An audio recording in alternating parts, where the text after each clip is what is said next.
Welcome to The Savvy Investor, where it's our job to help you be secure in any economy.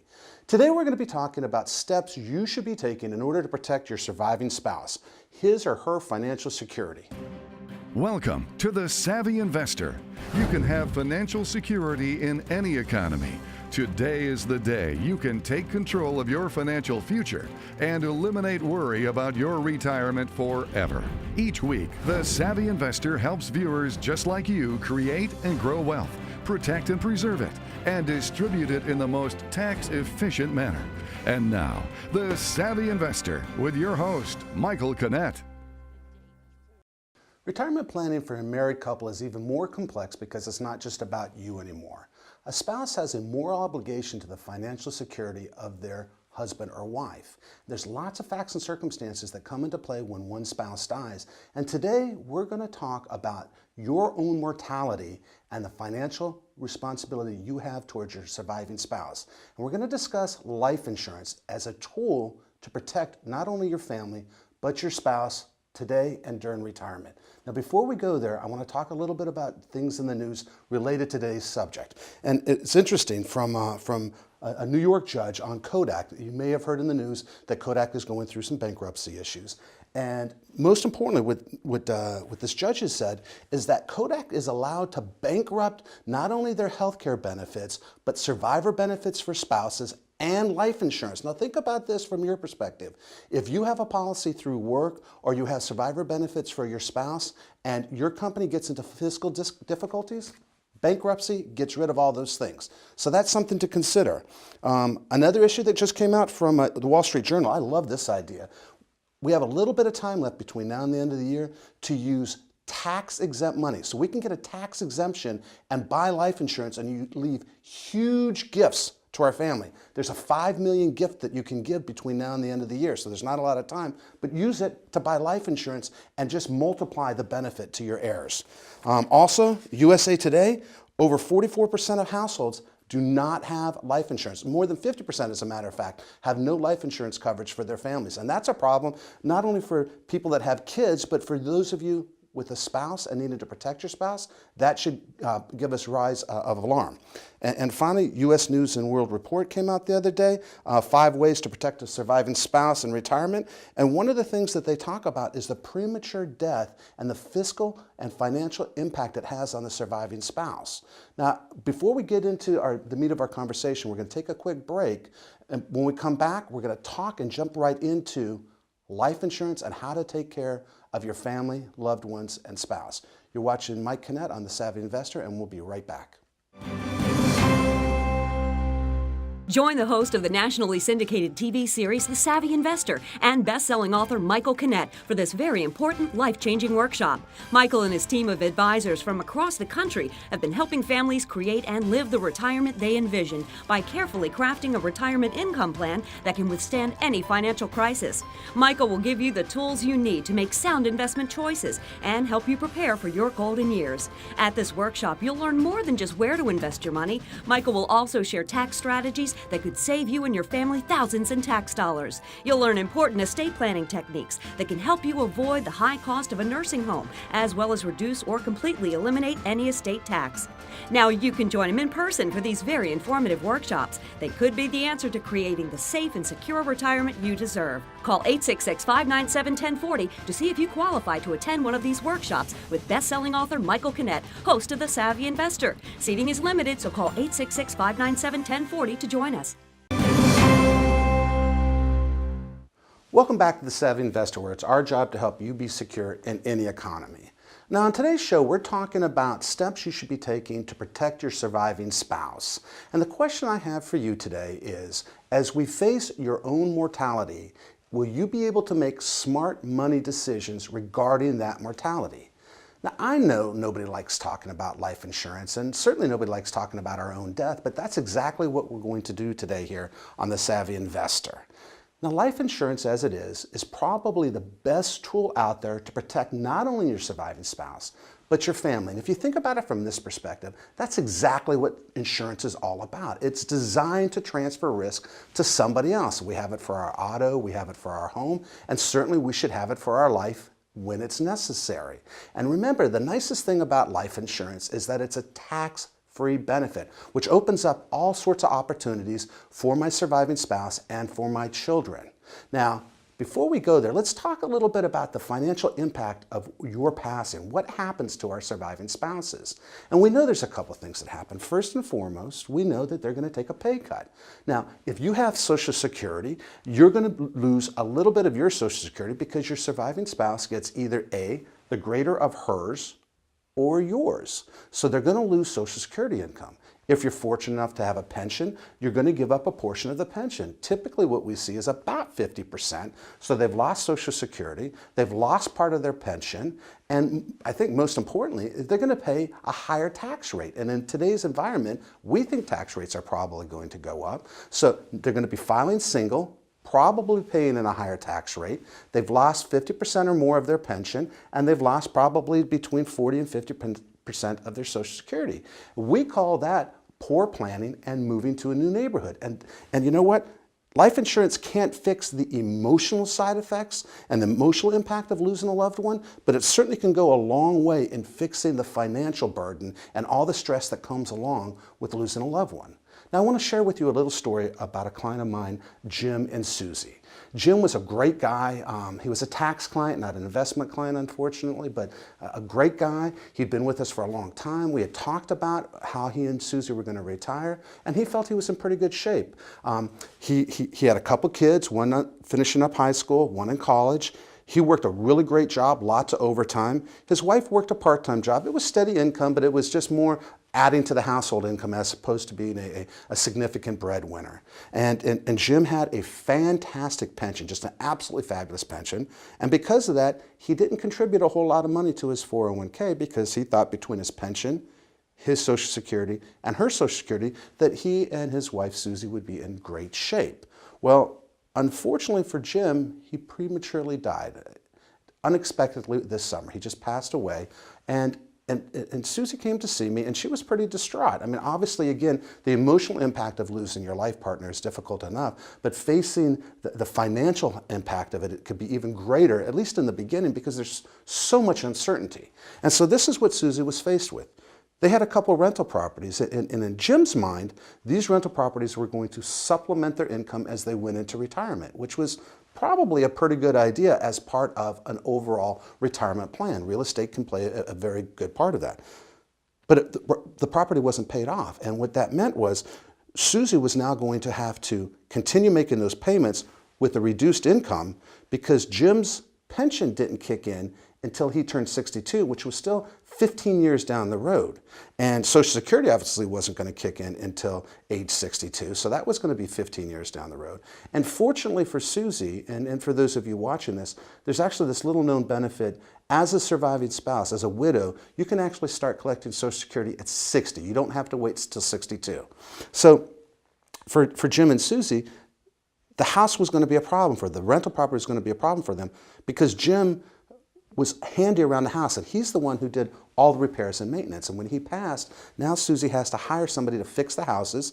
She doesn't have enough income to pay the rents and pay the mortgages and to pay the repairs. And so Susie's going to end up having to fire sale these houses. Unfortunately, in this environment, this real estate environment, she's going to sell them, and she'll make a little bit of money on them, but certainly not enough to create the cash flow that her and Jim envisioned during their retirement. Even if she puts it away now, it's not going to be enough. And couple that with the fact that Jim only had 1 time his life insurance at work. So his work policy said, we'll pay you 1 time his salary. Well, the problem is Jim's salary was pretty reasonable, but with overtime, it was almost double.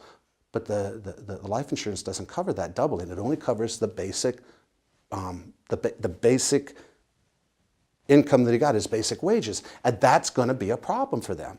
So when Susie came to me, we're in the middle of panic mode. She's got a kid she has to finish up with high school. Fortunately for them, they did set enough money to pay for their oldest kid to finish their last year of college, but she didn't have enough money to pay for the younger kid to go through college because Jim and Susie thought they would pay for that with cash flow. Now, the life insurance policy will help supplement college, pay off some bills, and give her a little bit of breathing room until she can get rid of these 2 houses that were rental properties.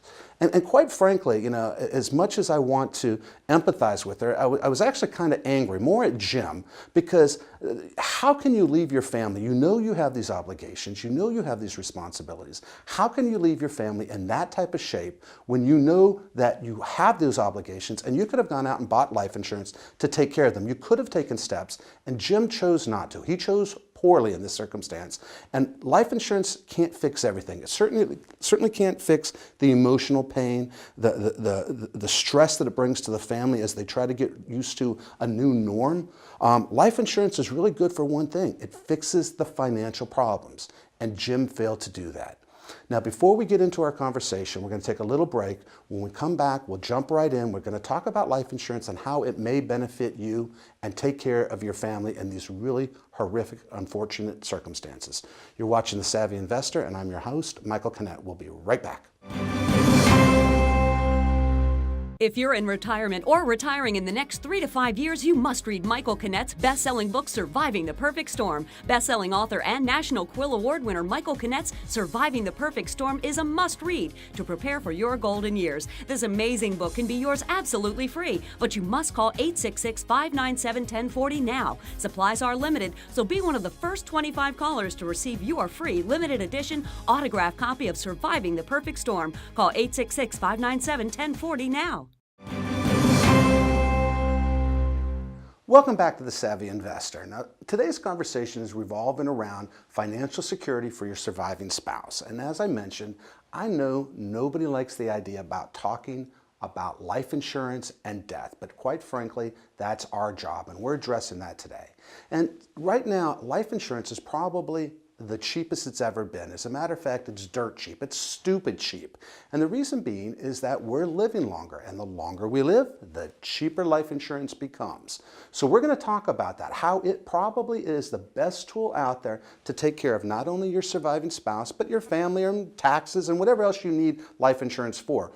Before we go there, though, I want to take a little bit of viewer mail like we do here each and every week on The Savvy Investor. Now, you can email us your questions at thesavvyinvestor@primefs.com, and we'll answer your questions. Now, obviously, we address questions on the air that are related about today's subject, but we get hundreds of emails each and every week with topics ranging from everything from life insurance to Roth IRAs to estate planning. So email us at thesavvyinvestor@primefs, and we'll be sure our experts respond to you immediately. Now, first we're going to go to Chris in Orlando. And Chris's question really revolves around cash value life insurance.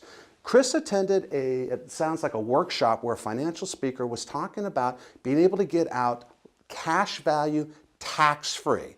Now, Chris, the answer is simply put, yes, the cash value life insurance is accessible tax-free. But, and we'll come back to that but in just a minute, here's how this works in general. We put money into a life insurance policy, and you have a premium that you put in each and every week or each and every month or maybe quarterly or yearly, but you're putting money into a life insurance policy. And that premium is used to do several things. One, it's used to pay the profits of the company because they want to make money. Two, it's to keep the administrative costs going. It pays the lights. It pays for the administrative people.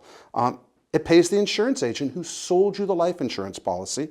And last but not least, it takes care of the actual cost of life insurance. So when you pay that premium every month, that's where that money goes to. Now, once you've paid the profit, the administrative costs, the commission, and the cost of insurance, there's money left over. So whatever that dollar amount is, we're just going to call it the savings amount. It goes into an account. Now, some policies like whole life and universal life, they have what basically is an interest-bearing account. Maybe it's a fixed account, maybe it's a variable interest rate account. There's variable life, which is basically your money going into an account that revolves around the stock market. There's index life, which basically your money goes into an account and there's an indirect correlation to the stock market. But either way, you're putting money into this account and hopefully it goes up over time. Now, obviously on an interest-bearing account, it's interest, so it's going to go up whatever the interest rate is. The index goes up a little bit based on the performance of the index without going down. And the universal, or the variable rather, will go up and down with the stock market. So you have this account value, and in theory, it should grow over time. And with life insurance, the cash value, you can access that money tax-free if you do it correctly. Now, why can you get it tax-free? Anytime you take your principal out, remember, you're putting money in every month. At the end of some time period, that money is going to have grown.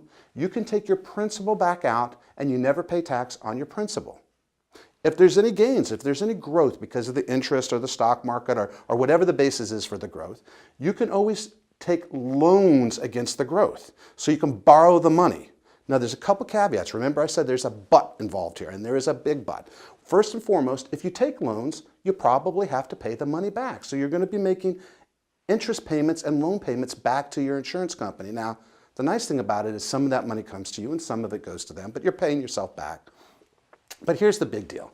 If you do this incorrectly, you could collapse the policy. You could end up losing the whole policy. The death benefit goes away because these things are designed to pay for a certain amount of period of time, and they're designed to last for your life. So we want to make sure there's enough cash value. So if you take cash value out, you could collapse the policy and lose the death benefit. That could be a problem. And two, if you do this incorrectly, you could also wind up with this being a taxable event and defeating the whole purpose of using cash value tax-free. So the bottom line here is, Chris, is that yes, you can get money out tax-free, but there's strings attached. There's a big but involved. It could be taxable if you do it wrong. It could lose the policy if you do it wrong. And quite frankly, there might even be surrender charges or fees associated with it. So before you do this, please go talk to a financial person. Talk to the insurance agent who sold this to you. Talk to one of our advisors. But please talk to somebody before you do this, because you can do it correctly and it works well. But if you goof it up, it's a disaster. Now we're going to take a second email. Molly from Gaithersburg. Molly wants to know about how much life insurance she should actually have. She has 2 times her current salary. This is kind of Jim's situation, but she has 2 times her current salary, and her financial advisor is suggesting she needs more, and she wants to know how much life insurance is the right amount of life insurance to have. Well, I'm going to tell you, Molly, it's really a big, well, it depends. And I know people hate to hear it depends, but it really is facts and circumstances. You know, for most people, especially if you're still working, and I don't know if you're still working, Molly, but for most people, when they buy life insurance when they're working, it's really about taking care of their surviving spouse. It's to pay bills, it's to pay taxes, maybe put away some money for retirement for that surviving spouse, put the kids through college. So from my perspective, Molly, 2 times may be enough. Maybe it's nowhere near enough. It really boils down to your unique situation. So I would start with a cash flow. How much money do you need? How much money do I need to replace when I pass away just to cover the day-to-day bills? And how much money am I saving? How much money is my retirement? How much money am I putting towards my retirement for us? So based upon that, that's how much life insurance you have to have. So again, it's a big maybe. It depends. 2 times may be enough, but maybe you need 7 or 10 times. But certainly what I do know, Molly, is that it's not a ratio of 1 time, 2 times, 3 times. I mean, I can remember way back when I started in this business decades ago, it was always you need 5 times your salary or 7 times your salary. And now it's a little bit more scientific than that. It's a little bit more precise than that. It really has to do with cash flow. Now, I hope that makes sense, but Molly, sit down with an advisor. Just have them crunch numbers for you and find out exactly what your number is. And as I mentioned before, life insurance is dirt cheap. It's stupid cheap. Again, Molly, I don't know how old you are, but a 45-year-old male in reasonably good health. Now, I'm not talking about a long-distance runner with great knees. I'm really just talking about somebody in reasonably good health, about 45 years old.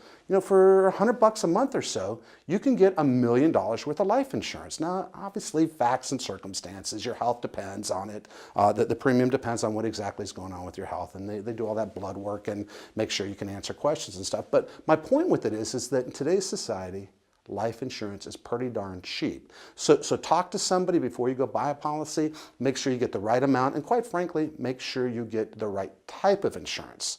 Now, we're going to take a really quick break. When we come back, we're going to continue our conversation on life insurance and how it may be used to protect your surviving spouse during retirement years. You're watching The Savvy Investor with your host, Michael Canet, and we'll be right back.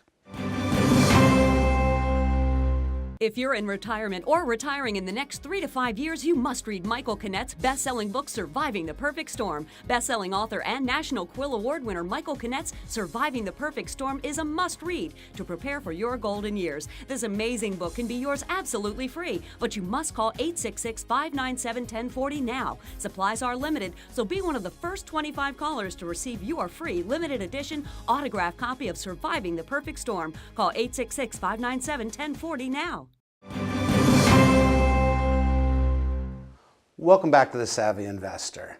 When we left, we were talking about life insurance, and we said we're going to delve into the various types of life insurance. And I want to start out with what I think is the simplest type of life insurance to understand, and it's just straight up term life insurance. And as the name describes, it's for a term. It's for a term of years. So you can go out and buy a term life insurance policy for 10, 20, 30 years worth of coverage. And what it does is you pay a specific premium every year, a specific dollar amount every year for a term of years. And at the end of that term of years, the policy is gone. So you put money in for 20 years, at the end of 20 years, it disappears. Now, from a life insurance standpoint, that is the biggest bang for the buck. You're going to be able to get the most insurance coverage to protect your surviving spouse.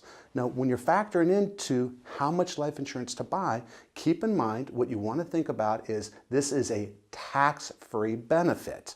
And so you don't necessarily need to buy as much insurance as you might otherwise think because you don't have to take into account things like taxes.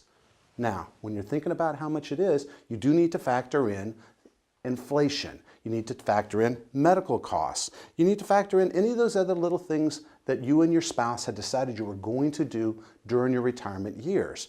Then you come up with the number and you go out and buy a life insurance policy. Now, as we mentioned, right now it's dirt cheap. Again, $1 million for maybe $1,200 a year for an average health adult male. So term policies are a really great idea to cover the basic needs of a surviving spouse. Now the question though is, if you buy a 20-year term policy and you retire at age 62, what happens if you live past 82 and you still have income needs? Now, a lot of people think that when they go into retirement, the amount of income you need is basically a linear line. I need $1,000 a month to live on for the rest of my life.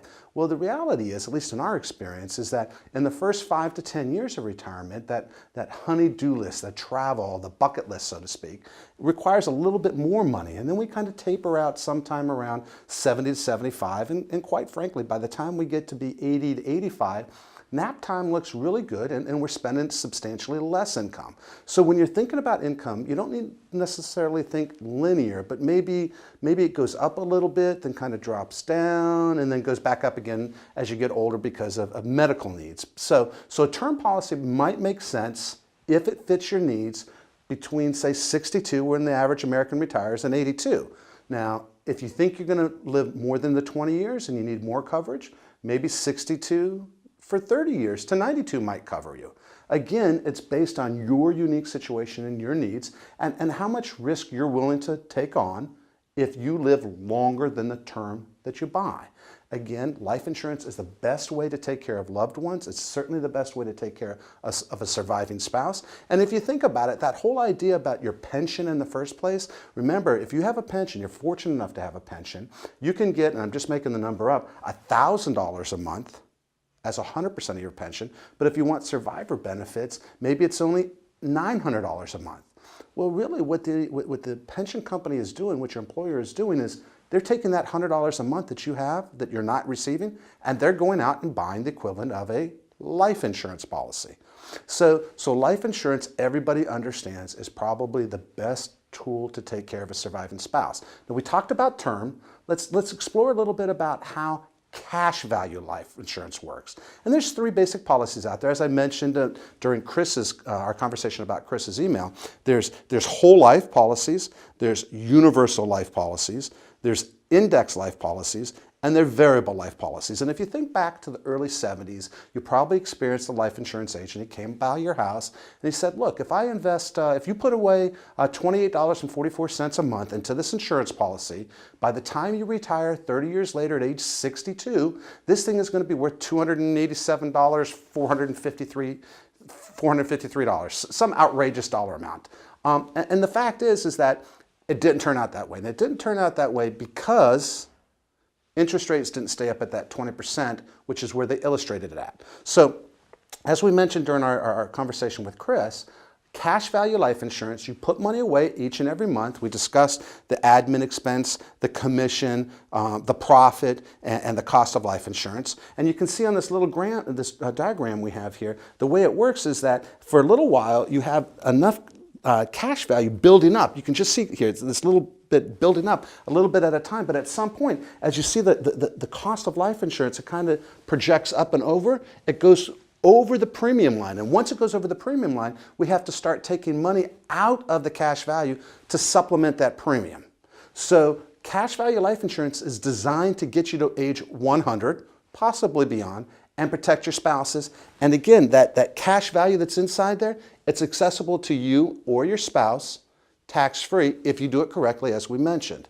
So really, when we're thinking about protecting our spouses, there's two approaches. You can either do a term policy, which is certainly cheaper in the long run, but only goes for a term of years, or you can get a permanent policy, as we showed here, with either a universal, a whole life, an index life, or a variable life. There's pros and cons to each approach, so you need to look at them closely, but all I can tell you for certain is that we do have to discuss, and you have to be aware of your own mortality. You are going to pass away, and you do have a financial responsibility to your surviving spouse and your family.